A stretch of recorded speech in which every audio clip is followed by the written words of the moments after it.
일본 꿀팁 베트남입니다. 짧은 썰들 여러 가지 좀 엮어가지고 말씀을 한번 드려보겠습니다. 지난번 반응이 꽤 괜찮더라고요. 아무래도 이 현지에서 직접 경험한 내용은 많이 듣기 어려우셨다고 생각이 들어요. 그만큼 관심을 가져주시는 것 같고, 오늘은 그 중에서도 이 공장에서 남녀가 모이면 생기는 썰들로 한번 말씀드려볼게요. 그럼 출발하시죠. 제가 다녔던 공장은 방직 공장입니다. 그리고 2015년에 그 근방에서 처음으로 생긴 곳이었어요. 그때만 해도 주변이 논밭, 오토바이 다니는 거, 그리고 들개들 좀 요 정도밖에 없었다고 합니다. 근데 이제 공장이 처음 생긴다고 하니까 이 지역에서는 처음 있는 일이었어요. 농사만 짓다가 아니면 뭐 과수원만 하다가 공장이 생긴다는 소문을 듣고 사람들이 이제 우르르 몰려왔다고 합니다. 500명을 뽑는데 한 1,500명 정도가 왔다고 들었어요.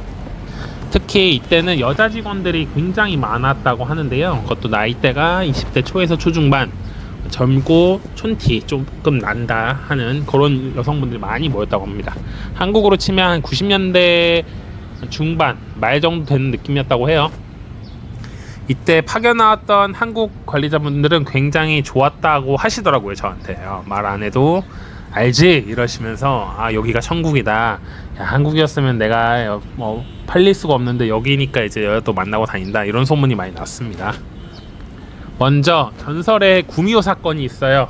이 공장에서는 아직도 회자가 되고 있는데요. 구미호가 꼬리가 9개잖아요. 이 여성분은 꼬리가 3개, 4개 요 정도 됐다고 해요. 밝혀진 것만 그렇고 이제 숨겨진 건 더 있을 것 같아요. 엄청나게 미인은 아니었는데 묘하게 끌리는 느낌, 좀 속되게 말해서 도화살이 있고 약간 새끼가 있는 그런 분이셨다고 합니다. 그래서 뭔가 말투나 눈빛, 몸선이 조금 이 남성을 좀 사로잡는 미치게 하는 이런 타입이었다고 해요. 그래서 그 당시에 파견을 나오셨던 한국 분들은 다 한 번씩 예 하면 딱 알 정도, 그 정도의 인상을 가진 분이었다고 해요. 키가 크고 이렇게 몸매가 엄청 뛰어난 건 아니어도 사람들이 다 아름아름 걔 괜찮지 라고 했던 분이라고 합니다. 어느 날 밤에 이제 야간 근무 중이었는데 갑자기 화재 경보기가 터졌다고 해요. 이거는 땡땡 과장님이 저한테 얘기해 주신 거예요. 이분은 당직을 쓰고 있었고, 공장은 야간에 당직이란 게 있습니다. 한국으로 치면 군대랑 비슷한데 오침 같은 것도 해요. 그러니까 이제 야간에 좀 당직 근무라고 해서 사무실 같은 데서 이제 앉아서 좀 잠도 약간 자고 순찰도 한 번씩 돌고 뭐 이런 걸 하는 것 같아요. 하고 그다음에 다음날 오전 오침을 취하는 그런 구조인 거죠. 돌아가면서 한 번씩 하는데 이번이 이제 당직 날이었던 거예요. 근데 공장 특성상 경보가 울리면 무조건 나와야 돼요.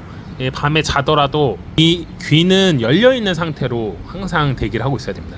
그래서 삐용삐용 하면 바로 튀어나와가지고 이제 불을 끄든 아니면 이렇게 현장을 보든 해야 됩니다. 그래서 어느 날 딱 이렇게 불이 울렸는데 사람들이 다 뛰쳐나왔어요. 근데 한 파견자가 안 나오는 거예요. 수상하잖아요. 그래서 범인장이랑 이제 사태가 다 진정되고 그 방으로 들어가게 됐어요. 그래봤자 한 2, 3분 지났겠죠. 다들 이렇게 딱 나와가지고 오보네 하고 들어가는 시점에서 그 파견자 숙소로 간 겁니다. 근데 거기서 이 구미호 분이 나온 거죠. 순간 이제 다 공기가 얼어붙었죠. 파견자분도 좀 당황을 하셨던 것 같아요. 이거 어떻게든 빨리 숨겼어야 되는데 방에 옷장이 있는 것도 아니고 화장실만 있으니까 거기다가 이제 숨기지는 못하고 걸려버린 거죠. 몰래 이렇게 내보내려고 하다가. 그 결과로 여성분은 이제 즉시 해고됐고 남자분도 징계를 받고 귀국을 했는데요. 문제는 뭐냐? 이후에 소문이 돌았습니다. 그 남자들끼리 술 먹으면서 한 얘기가 걔 나랑도 사귀었는데 그리고 베트남 근로자분들 사이에서도 그런 이야기가 나온 거예요. 그래서 실제로 나온 걸 보니까 한 4명 정도가 동시에 그 시기에 사귀고 있었던 거죠. 이 여성분이 되게 겉으로는 티가 안 나는데 속으로는 여러 남자들을 울린 그런 구미호 사건이 있었습니다. 두 번째 썰은 임페스트 테란이라고 아시나요? 그 스타크래프트 하시는 분들은 알 거예요. 그 커맨드 센터를 이제 저그가 점령을 하면 그 감염된 테란이라는 게 나와요. 이게 자폭병이죠, 사실. 자폭병인데 굉장히 무섭습니다. 어떻게 보면 요것도 이제 한국인 파견자분께서 겪은 거고 이분한테 직접 들은 건 아닙니다. 이것도 이제 군대 전설처럼 이제 내려오는 이야기로 들은 건데, 이분이 한국에서 파견을 나왔는데 결혼을 하신 상태였어요. 근데 베트남에 오니까 이제 1년 넘고 하니까 쓸쓸한 거죠. 그러다 보니까 자기 팀에서 눈이 맞아가지고 뭐 이렇게 살림까지는 차린 건 아니고 그냥 가끔씩 한 번씩 만났던 것 같아요. 이 뭐 여자분도 사실 괜찮죠. 한국인 상급자가 돈도 잘 벌고 이렇게 뭐 덩치도 크고 일도 잘하고 하니까 멋있잖아요. 그리고 남성분도 외로우니까 해서 이제 둘이 눈이 맞은 겁니다. 뭐 눈이 맞고 이런 거는 뭐 크게 저는 뭐 도덕적 잣대를 대고 싶진 않아요. 근데 어느 주말 이 두 명이 공단 근처에 모텔로 갔어요. 뭐 했는지는 굳이 말씀 안 드릴게요. 근데 그 다음날 남자가 샤워로 화장실 간 사이에 전화가 온 거예요. 한국에서 이제 와이프한테 전화가 온 거죠. 그러면 적당히 이제 남성분한테 전화기를 주든가 해서 대처를 해야 되는데, 그 베트남 여성분이 이 전화를 받았는데 이 답변이 어이가 없었습니다. 한국 와이프가 얘기를 하니까 너 누구야? 왜 내 남편 전화를 받아? 하니까 나 베트남 와이프야. 나한테 이제 전화하지 마. 이 남자 나랑 이제 사귀고 있어.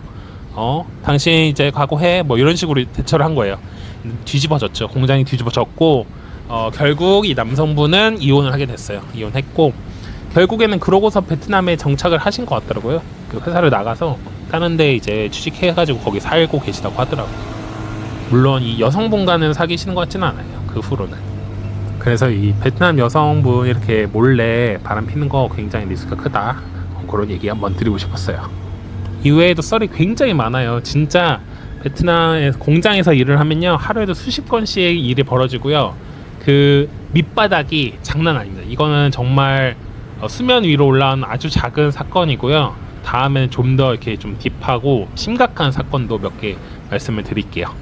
네, 오늘도 이야기 들어주셔서 감사합니다. 일본 꿀팁 베트남이었습니다.